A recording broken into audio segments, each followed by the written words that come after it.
Hi everybody and welcome back to JMC Jams. This is the final episode of season 3, episode 12, and we're closing off as usual by talking to one of our graduating students this semester. We're talking to Daniel Karp from the advertising program. Thank you for the introduction. I'm looking forward to it. Okay, so Daniel, we were talking before, right, about how we're just going to chat about your experiences because you've had like a whole bunch of different experiences here at SJSU on the program and extracurricular and everything, and then you come in here and you say, well, I've never been in this space before, which is kind of like so fun, you know, because you've done everything that you could imagine, but you've never been in our studio before. Mm-hmm. Yeah, I'm surprised myself. I guess I've never had an opportunity like this to be in front of a camera. Yeah, and also it's one of those things that we're trying to use the studio more across the different programs where we've not quite got there yet, you know, but to use it to kind of like sort of to shoot stuff would be a pretty cool thing to kind of like sort of begin to develop, I think. Absolutely. Especially for you coming out of the advertising program, even though you weren't on the creative track, you've been on Marcom? Yeah, Marcom. And how's that been? It's been amazing. I think it's been the perfect intersection for me between being able to talk to other people, problem solve, and while still having my creative background be an element of that. So I'm very happy with my track. Yeah, why did you choose Marcom over, say, management or public relations even? Honestly, I initially went to college thinking that I wanted to become a lawyer. And after my first semester of studying law, just criminal justice, I realized that there's not much of a creative element to that. And I thought to myself, what do I really like about law? And it's the fact that I'm able to talk to people and problem solve, as I just mentioned, but it lacked the creative aspect. And I felt like advertising Marcom was a perfect intersection of what I'm good at and also what I'm passionate about. So that's how I ended up here. Yeah, so you like talking? Exactly. Yeah. It's interesting that you say about the whole problem solving because, of course, you know, that's what we do in advertising, right?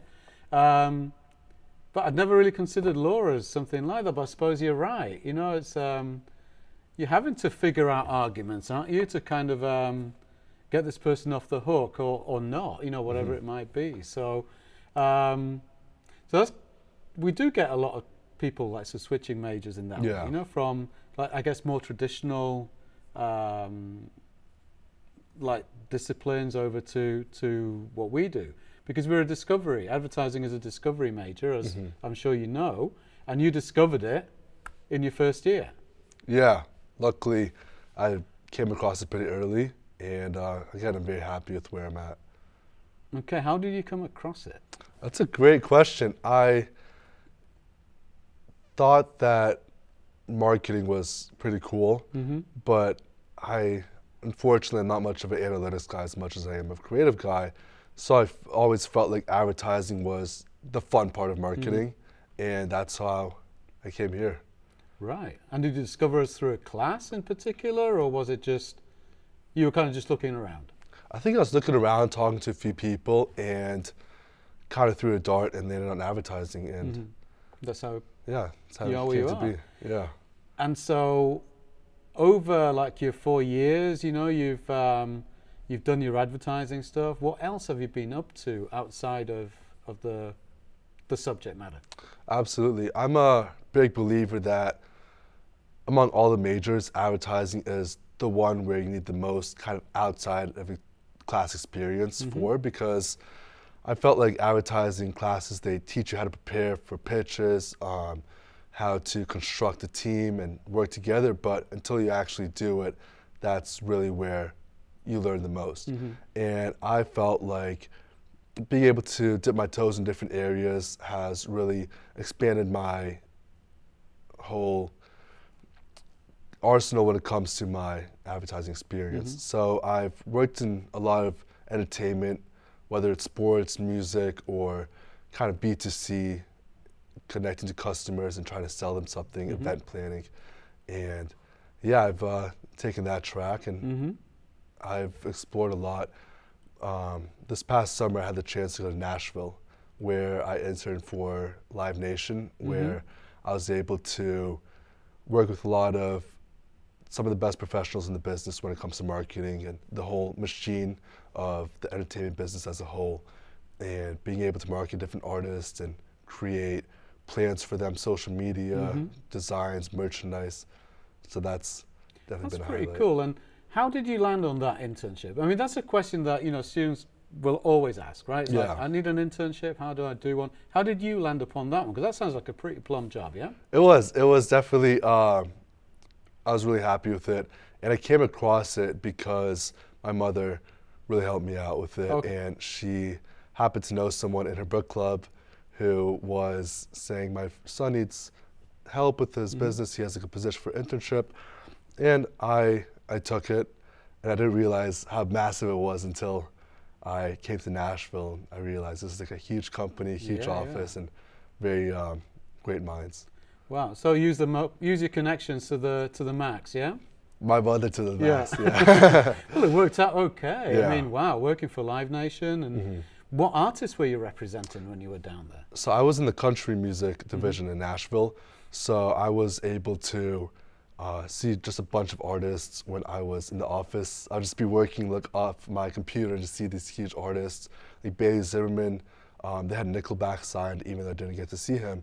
But they've even been able to sign a few more artists since my time there. So Yeah. it's been very cool seeing it all unfold firsthand. Right. And did you get free tickets or anything?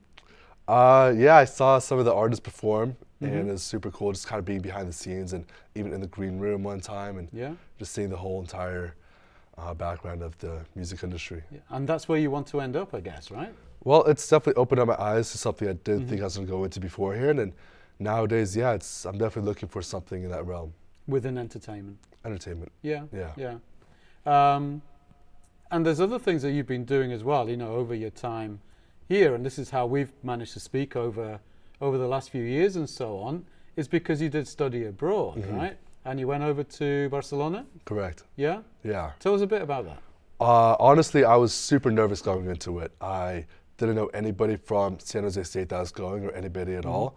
And I was told that I was going to go to international business school, which means that I'm probably one of the only Americans there. And I was very nervous because I didn't know anybody there. It's a whole new, almost a world for me.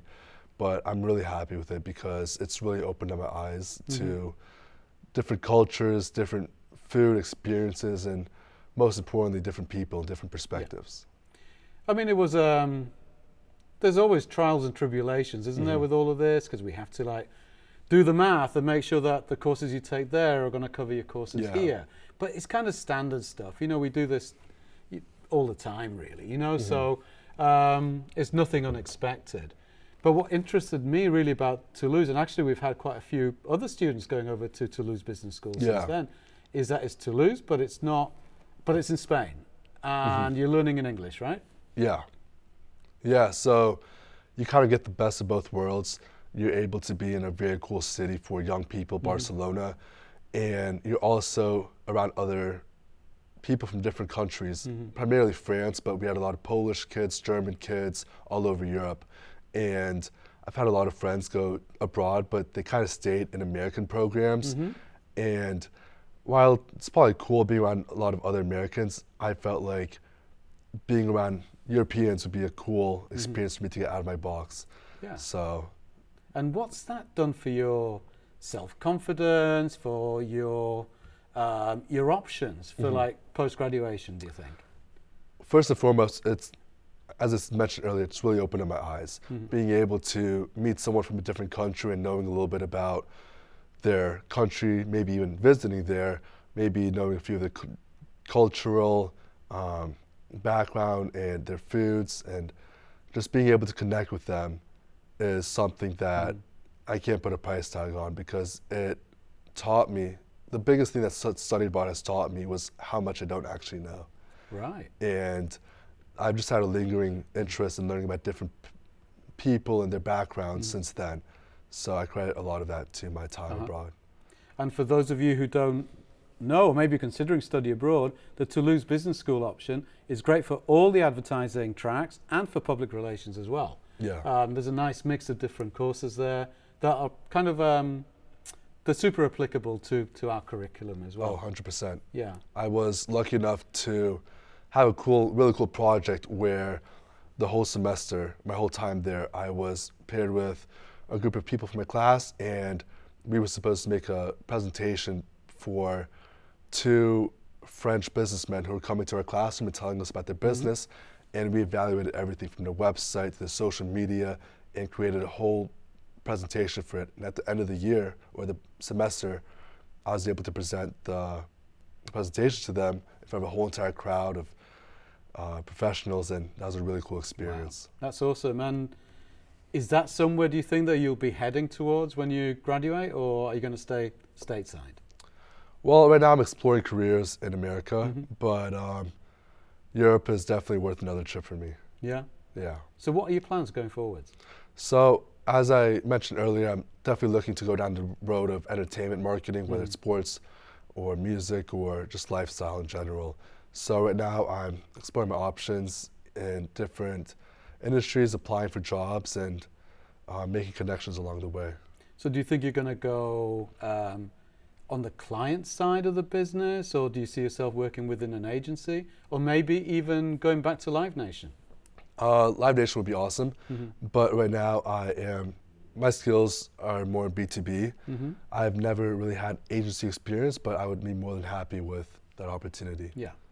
And you're graduating soon? Yeah. Next week? Next week. Next week. Next week, yeah. So January, you should be like sort of kicking off that job hunt, right? Yeah, absolutely. I'm looking forward to it. Hopefully it's not too harsh on me nowadays with the market. So what do you think are the key skills that you picked up on throughout lots of your time here at SJSU that you feel are going to really help you to make that next career move? I think that going into college, I went to a super small school, and being able to transition from there to a huge school at San Jose State has put me in a position where I'm able to talk to so many people and improve my social skills. And I think nowadays that would be very important for advertising and connecting with clients and even your own team. So I think that's something that I take a lot of pride in, and something I'm constantly looking to improve. And so just to kind of finish things off, if you were to select that ideal position right now, in that ideal company, organization, what would it be? I really enjoyed my time at Live Nation, and I would really love to come back as a marketing coordinator and work my way up from there. Okay, well, if you're listening, Live Nation, which I doubt really, but you know, who knows, they might be doing. Daniel's here, he's available. Give him a job. Okay, so it's been great talking to you, Daniel, as always. You know, we've chatted a lot, really, particularly since you went over to Barcelona and so on. And it's great to see that it's like you've come to the end of this stage, and now you kind of like, so you've got that plan really to move forwards. And hopefully in a few months' time or in a year's time, you'll come back and tell us exactly what it is that you're doing. I'll keep you guys updated. Okay. Thank you. Well, thank you, Daniel. All the best of luck and congratulations on reaching that milestone. Thank you, Professor Dela Cruz. I appreciate it. Okay, and that seals another season of JMC Jams. We'll be taking a break over Christmas and winter and so on, and then back in January at it. So we'll see you guys then. Bye-bye.